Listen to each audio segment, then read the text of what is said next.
Hello guys नि म त भात खाँदैछु। अहिले स्कुलबाट पुगेँ।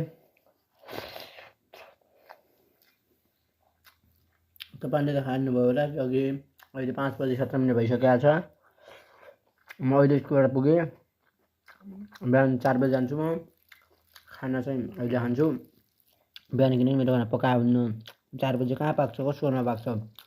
9 बजे छुट्टी हुन्छ। स्कुल टाढा हुनाले आयो हुन्न मेरो।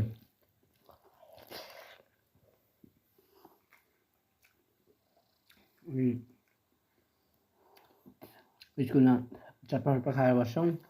अहिले घर आएर फेरि भात खाएर आएको छौँ।